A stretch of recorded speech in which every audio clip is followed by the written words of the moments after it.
हाँ, तो जो आपकी बोलने की, सुनने की, समझने की शक्ति एक क्रिएशन है और ये क्रिएशन को ही हम स्ट्रेंथ मानेंगे। देखिए इंद्रिय तो सबके पास हो लेकिन क्या शक्ति सबके पास होती है बोलो?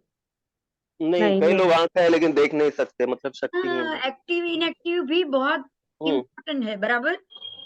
बराबर। बराबर? तो जो एक्टिव की जो स्ट्रेंथ है, जिसको आप शक्ति कहेंगे, जिसको आप हम बोलेंगे ये पावर, वो है राहु। देखिए हुँ, समझिएगा और जो इनएक्टिव है, हुँ, जो पावर होते हुए भी आपके हाथ में नहीं है, पावर होने के बावजूद आप सुन नहीं सकते, पावर होने के बावजूद आप बोल नहीं सकते, आप कोई एक्शन नहीं कर सकते, यानी कि कोई एमआरआई एमआरआई में अगर किसी पेशेंट को अंदर वो उसके अंदर डाल दो, अब कुछ बोल पाएगा वो? नहीं। नहीं। अगर अगर कोई व्यक्ति ये हम बोलेंगे कि कोमा में चला गया है, तो वो कुछ भी कर पाएगा? नो, नहीं। सब इंद्रियो इनएक्टिव।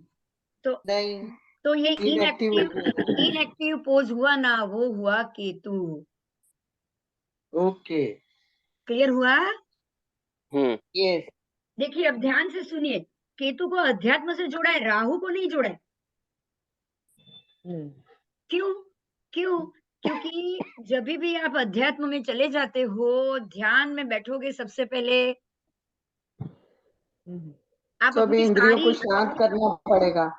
आप अपनी सारी जो इंद्रिय है उसका उपयोग बंद कर दोगे, हुँ, हाँ, राइट, उसको इनएक्टिव कर दोगे यस। और आप इनर में उतर जाओगे, आँखें बंद, सब बंद, कुछ देख नहीं रहे हो आप और अपने आप अपने मन को भीतर में लेके जा रहे हो, ऐसे आँख बंद करके जो दिख रहा है, जो कलर दिख रहे हैं, जो बादल दिख रहे हैं, जो ऊपर-नीचे कुछ ऐसे घूम रहे हैं, उसी को ही देख रहे हो। हुँ। मतलब आपने क्या किया? राहु को शांत कर दिया, राहु को शांत कर दिया और केतु को एक्टिव एक्टिव कर कर दिया। दिया। एक्टिव कर लिया। मतलब देखिए अब बहुत क्लियर हो गया है। आपकी देखने की, सुनने की, समझने की सारी बुद्धि, बुद्धि की बौद्धिक शक्तियाँ देखोगे तो ही मालूम पड़ेगा। एक बार देख लिया कि इसको इसको ये इसमें चाय है तो अब दूसरी बार तो या फिर स्वाद से पी के देख लिया, ये स्वाद है। तो अब दूसरी बार आँखें बंद करके कोई पी लेगा तो भी मालूम पड़ जाएगा ना कि ये स्वाद चाय चाय का ही स्वाद है। हम्म बराबर। समझ में आ रहा है?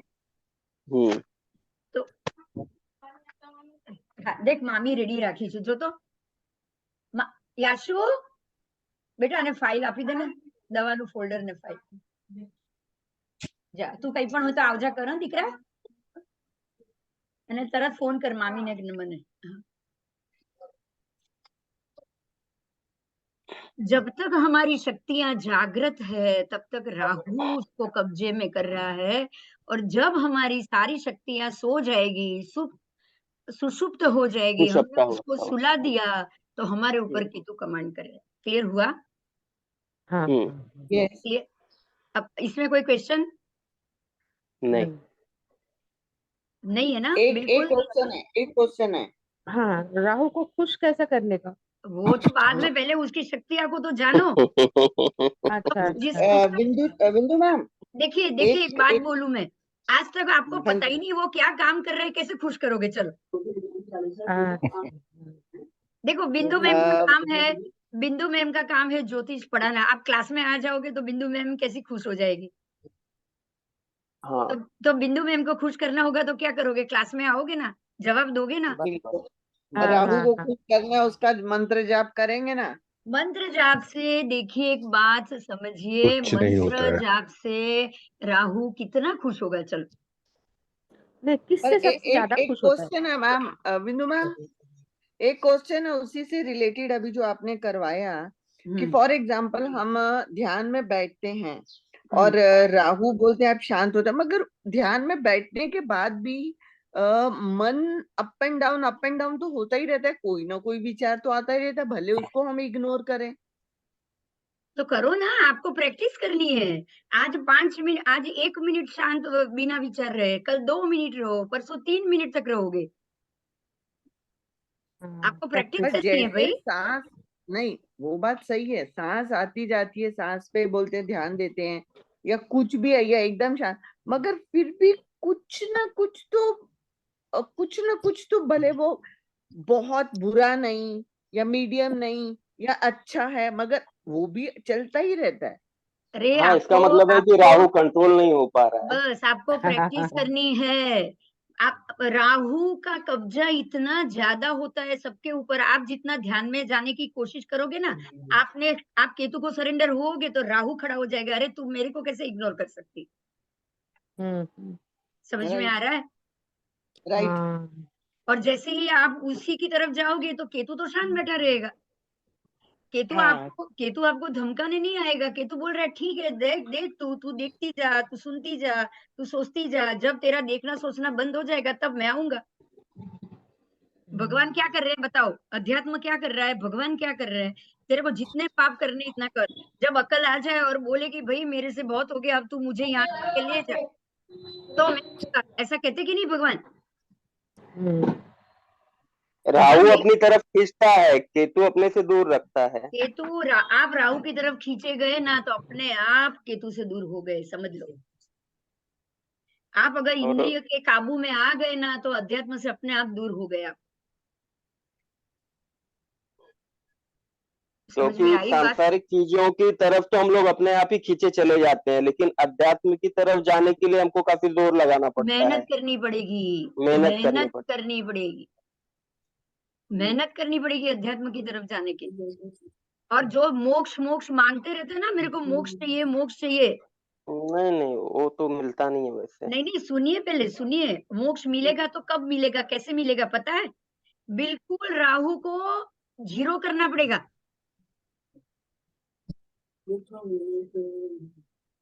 राहु को बिल्कुल जीरो करोगे और पूरा समय आप ध्यान साधना उसी में रहोगे, मन उससे निकाल दोगे। हम बोलते हैं ना, मन मेरू जैसा अड़ग करोगे। मोह माया छोड़ देंगे। छोड़ने के बाद भी अड़ग करना पड़ेगा पर्वत की तरह। छोड़ दिया, 1 घंटे के लिए छोड़ दिया, वापस आ गया। वापस 2 नहीं दिन नहीं के नहीं, लिए एक छोड़ घंटे दिया, के वापस लिए आ गया। नहीं। नहीं नहीं, वो 1 घंटे के लिए नहीं, वो पूरा ही छोड़ना पड़ेगा। दिन मतलब तो में ये है कि वो हो रहा है, इट्स ओके, होने दो। अच्छा, अभी मैं 1-2 एग्जाम्पल दे रही हूँ, सुनिए। 1-2 एग्जाम्पल दे रही हूँ, सुनिए। एग्जाम्पल ये है कि आज आप जितने भी संत महात्मा देखते हो, संत महात्मा ने आपको उसमें 2 प्रकार के संत महात्मा मिलेंगे। एक ऐसे मिलेंगे जो बिल्कुल संसार से दूर है, ना उनके बच्चे है, ना उनकी पत्नी है, ना उनके भोग का कोई साधन है और संपूर्ण ब्रह्मचारी है, बराबर? बराबर। और एक ऐसे मिलेंगे जो गाड़ी में भी घूमेंगे, जो जिनकी बेटी बच्चे सब है, जो फैमिली के साथ है, और फिर भी जैसे व्याख्यान देना, ये देना और धर्म हम्म। के काम करते रहते हैं। आपको 2 मिलेंगे कि नहीं? हाँ। तो अब ये दोनों में क्या मिलेंगे। फर्क हुआ? आप समझिए। देखिए, राहु और केतु यानी कि अध्यात्म और इंद्रियों का उपयोग। अब देखिए, जो जो सांसारिक दोनों चीजें। कर रहे हैं, राहु की भी प्रक्रिया कर रहे हैं, केतु की भी प्रक्रिया कर रहे हैं। हम्म। कभी राहु की करी, आधी आधी केतु की करी। आज 10 मिनट केतु का ध्यान किया, बाकी 90% राहु का दिन ध्यान भर। किया। बात समझ में आ दिन रही? भर अब ये दोनों सवेरे 10-15 मिनट मेडिटेशन किया और दिन भर राहु के पीछे भागे। बस बस पूरी राहु की प्रवृत्ति, कहाँ से मोक्ष होगा बताओ? और दूसरी तरफ के वो साधु हैं जो दिन भर मेडिटेशन में ही रहते हैं। जो हिमालय में ही वो रहते हैं, जो ध्यान हाँ करते हैं, जो गुफा में ही रहते हैं, वो राहु के पीछे जाते ही नहीं है। वो राहु के पीछे जाएंगे नहीं, लोगों के पीछे जाएंगे ही नहीं। उनके लिए लोग है ही नहीं, उनका बीवी बच्चे सब घर छोड़ के आए। वो हाँ, वो सबसे डिस्कनेक्ट हो जाते हैं। सबसे डिस्कनेक्ट हुए, वो ही मोक्ष में जा सकते हैं। ध्यान से सुनो अभी। अगर आप अच्छा अपने विंदु, एक बात, जो लोगों के बीवी बच्चे होने के बावजूद वो छोड़ के हिमालय में चले गए, तो वो कर्म बंद नहीं हो गए क्या? अब भी देखिए, उन्होंने नहीं नहीं नहीं नहीं, सुनिए सुनिए सुनिए, कर्म किसको बोलेंगे? मैं कुछ काम करूं वो कर्म। हाँ तो मैं शादीशुदा हूँ। एक साधु की बात करते हैं, बीवी है, गाड़ी हाँ है, फिर वो सब भागवत सप्ताह करते हैं, ये शहर में जाते हैं, ये शहर में जाते हैं, धर्म सुनाते हैं, और साथ में अपना परिवार भी होता है। स्वाध्याय परिवार में ऐसा ही होता है। और बहुत से जैसे है ना ये पांडुरंग शास्त्री जी और दूसरे उनकी बेटी भी साथ में है, बच्चे भी साथ में है कि नहीं? तो ये परिवार के साथ आप धर्म कर रहे हो ना, तो ध्यान दीजिएगा आप कर्म तो बांध ही रहे हो, पर कैसा कर्म बांध रहे हो? पुण्य कर्म बांध रहे हो, बराबर? पुण्य कर्म बांधोगे तो होगा क्या? होगा क्या? ध्यान से सुनो। आपने कर्म बांधा ना तो दूसरा भव नक्की। और पुण्य कर्म बांधा है तो अच्छा भव मिलेगा, मनुष्य का मिलेगा, आप राजा बन सकते हो, आप वापस साधु ऐसे ही साधु बन सकते हो। मतलब पुण्य बांधने से क्या आपके नए संसार की जो श्रृंखला है वो बंद होगी? बंद तो नहीं हो गई, वो श्रृंखला नहीं, बंद नहीं होगी, मगर तो मेरा कर्म बंद पॉइंट हुआ ना? नहीं नहीं, मैं आपका ही पॉइंट डिस्कस कर रही हूँ। कर्म बंद तो चालू है कि नहीं उसमें? तो जो उसने बच्चा पैदा किया या शादी की, जो उसकी रिस्पॉन्सिबिलिटी थी, वो ये उसको छोड़ रिस्पॉन्सिबिलिटी के। आप बोल रहे हो, वही कर्म है रेनू, जिसको आप रिस्पॉन्सिबिलिटी बोल रहे हो ना, यही कर्म है। क्यों? अच्छा, तो हाँ, क्यों जिनको मोक्ष है वो क्यों ब्रह्मचारी और अकेले घूमते होंगे बताओ? देखो जो ब्रह्मचारी है अकेले, वो तो चलो हो गया, उनका कर्म अरे उन्होंने जो घर उधर ले छोड़ गए। के भी जा रहे हैं ना, आप समझो बात को। हाँ, शादीशुदा है, घर छोड़ के गौतम बुद्ध चले गए बीवी और बच्चे को छोड़ के, आप समझ रहे हो कि रिस्पॉन्सिबिलिटी छोड़ के चले गए क्या? आप यही बोलोगे ना कि वो बच्चे और बीवी की रिस्पॉन्सिबिलिटी छोड़ के चले गए? हाँ, देखा जाए तो जैसे अपने नहीं, मानते हैं। आप देखा जाए तो अगर आपको बिना कर्म का रहना हो, अगर उनको तो मोक्ष हाँ, साधन करना था। महावीर स्वामी भी छोड़ के चले बिल्कुल। गए बच्चे और बीवी को, उनको मोक्ष साधन करना था। मोक्ष साधन करने अच्छा, में आपको अकेले ही रहना पड़ेगा।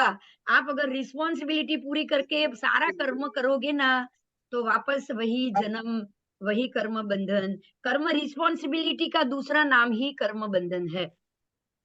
समझ लो। ओके, नहीं, आपके लेकिन ओके। मैंने जहाँ तक सुना है कि जो हाँ, सन्यास लेते हैं, सबको छोड़ के जाते हैं, तो उनको सन्यास की दीक्षा तब तक नहीं मिलती है जब तक कि वो अपने, अगर माँ बाप है तो माँ बाप से परमिशन लेना पड़ता है उनको, वाइफ है तो वाइफ से परमिशन लेना क्यों पड़ता है, क्यों ऐसे ही छोड़ क्यों के नहीं जा सकते क्यों सन्यास के क्यों लिए। क्यों क्यों पता है? क्यों पता है?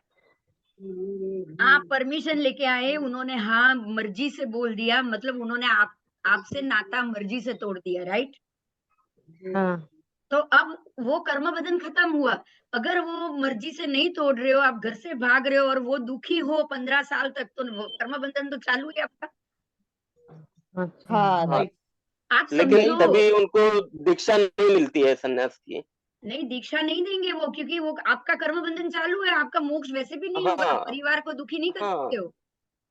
इसके लिए जो सन्यास का जो प्रोविजन है वो इस हिसाब से है कि स आपको जो आपके परिवार में जीवंत लोग हैं, उनसे परमिशन लेके आना पड़ेगा, तब दीक्षा मिलेगी। बस तो अब ऐसा एक ध्यान से और सुनो, देखो ध्यान से सुनो।